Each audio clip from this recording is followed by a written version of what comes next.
Now, my next guest has ran 10 marathons. She's run 10 marathons. She's climbed many of the world's highest mountains. She's trained for a dog's leg. Now she's training to do a dog's leg expedition to the North Pole. I know. Thank you for the help. Luckily, there was a Canadian lady in the audience. However, now she's done all of that, and she has multiple sclerosis. Please welcome the remarkable Wendy Booker, everybody. Wendy Booker.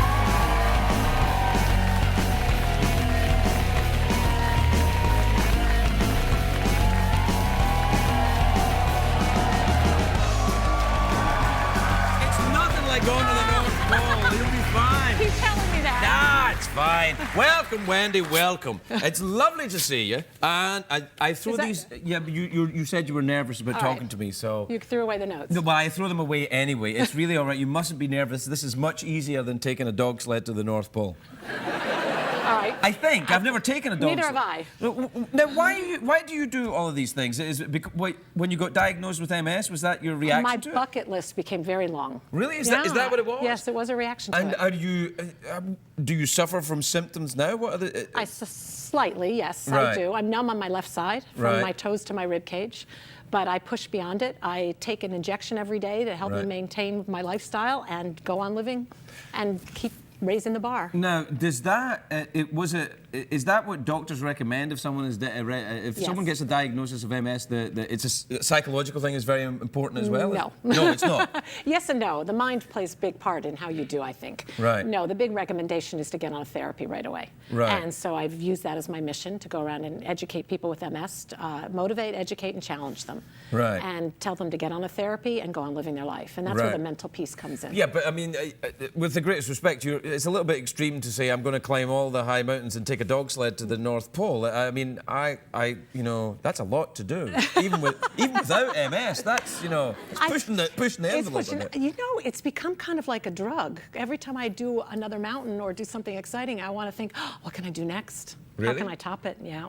Do you think? I hope I don't offend you with this question or anyone else who suffers with MS. But do you think that the diagnosis clarified for you how you thought about life? Absolutely. It did. And I think that's with all people who receive a diagnosis of an illness. Doesn't necessarily MS. Right. I do think it's life-changing. And I think it's how you decide to go with it. My father always told me it's not what happens to us in life, it's how we react to it. Right. And I know what I do is extreme, but it is my reaction to it. And you're training right now to take a dog sled to the North Pole. How do you train with that? You like take a dog sled to the end of the block and back and just like, like build up? Yeah. Okay. I had never trained with dogs before. I went to Ely, Minnesota, actually north of Ely, to the border of Canada. How do you drink out of that? How do you drink out of that without... You want to drink out of it? I wanted to see you do it without spilling on yourself. Oh, it's easy. Oh, pretty good. It's censored. Censored. Yeah, I drew a penis there one night. It's not there now. You can't see it now. No, they censored it because it's a long story. Anyway, but wait, while I'm asking you, when I was training in Minnesota, I was with a gentleman from Great Britain, and all he kept telling me he was freezing his bits off. Yes. What's that?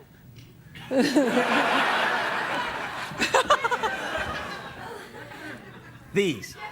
No. Yes. These are the bits that fell off the gentleman in Minnesota. Actually, they're not. They're not. These are kangaroo testicles. No, we didn't have those. We just had dogs. No, there's not a lot of these in Minnesota. No, Carrie Fisher was here, and she'd just come back from Australia. She brought me some testicles, and then I thought if I drew a face on them, they'd be less threatening. All right, now I get it. Yeah. You could. Do you want to take these to the North Pole for luck? Oh, well, I might see him. Maybe I should show him what he throws off. Well, no, there's no kangaroos at the North Pole. But I will, as a gesture of friendship and goodwill, I will give you these testicles if you want to take them to the North Pole. When I get back, do I need to send them back to you? Yes, you have to bring them back with evidence they've been to see Santa. And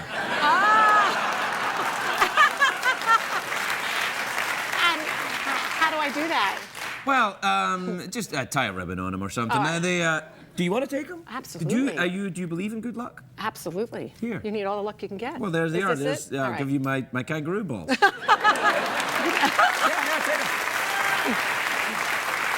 them. I don't think anyone has ever given these to me before. Anyway. Come on, you're amongst friends. So, when are you going then? When are you going? I guess I leave April 11th. I fly from Boston to Oslo, and then from Oslo to an island called Longyearbyen in Norway, and then from there to a Russian outpost called Borneo on the ice. Wow. And that's where I'll meet the sled, the dogs, and a man with a big gun. Right. What do you need? The gun, polar bears, I guess. Yeah. Because polar bears are, you got to be careful with them. They're very vicious. That's what I understand. Oh no, they'll track. They're the only animal that will actually track humans. They'll follow you. Yeah, you're going to need because there have been accounts of people going to the Arctic and then on the flight home, a few rows back, there's a polar bear, you know, reading a newspaper. Like, I remember her. So now, what else have you done in your quest for these thrilling moments? You climbed 7 mountains? I did the 6 and a half. Right. I had a little problem with Everest twice. Why? What happened to Everest? I'll tell you, it's big. It's a big mountain, yeah.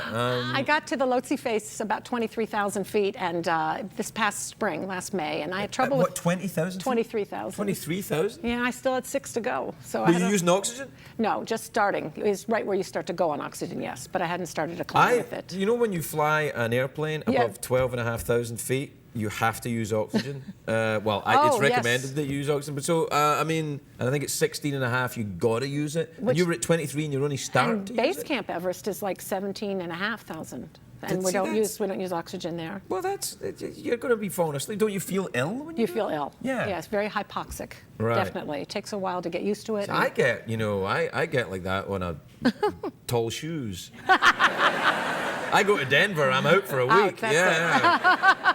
So you did all these mountains. Are you going to go back and have a crack at Everest again then? Don't tell my mother. She's 90. She doesn't. Yeah, she takes this hard, but I'd like to go back. Yes. You want to go I'm back? taking a little break. I found I went too quickly the second time. It's really intense. Yeah, it's Everest. It's Everest. Yeah. And so going in 09 and then again in 010 probably wasn't the wisest thing. No. So I thought I'll knock off the poles first, north and south, and then I'll contemplate it again. What does your doctor say about this? Is this wise? Which doctor? No. Well, I guess there's probably a bunch of them. Yeah, no, I have a neurologist in Boston, and at first he said, I started with the Boston Marathon, and he asked if I was a runner, and I said no. I took jazzercise, and I thought I could run the marathon. And so I did that one, and I just completed my 10th in November. I did New York, and he's kind of written me off. I just always have to get his permission for insurance purposes. But do you ever experience fear or doubt about what you're doing when you're doing it? Yes, all the time. How do you get through it? I have learned with climbing that you have to have confidence in yourself, who you're climbing with, and in your equipment. And once those 3 pieces are in place, then you can do it. Yeah, but what if you're halfway through a marathon? What you're halfway up a mountain and suddenly you think, I've got MS. I'm afraid. I've got to go home. I think that might have been what happened this year on Everest. I Really? had trouble with the MS, and a part of it is when is it the mind and when is it the body, and it's very hard to discern the two. Right. Because there's so many people involved, you're tied to another person. It would be very foolish and irresponsible to go on. Right. So with that regard and in respect to the people I'm with, I owe it to say I'm packing it in. Right. So. And what about personal moments of doubt? When, that everyone experiences, I guess, 4 o'clock in the morning or whatever it is. How do you get through that? How do you deal with it? I put on my iPod. Really? Yeah. What do you listen to on your iPod? I have a mixture of everything from Aerosmith, Coldplay, the Beatles. I was thinking you were going to say Bieber. Grateful Dead. Grateful Dead? Oh, yeah. Yeah. You have to go back to your roots as a Deadhead, You were a Deadhead? Well, no, a fringe one. Fringe head? Yeah. Wendy, I wish you luck going to the North Pole. Please take my testicles and bring them back. It's been lovely to meet you. Wendy Booker, everybody. We'll be right back.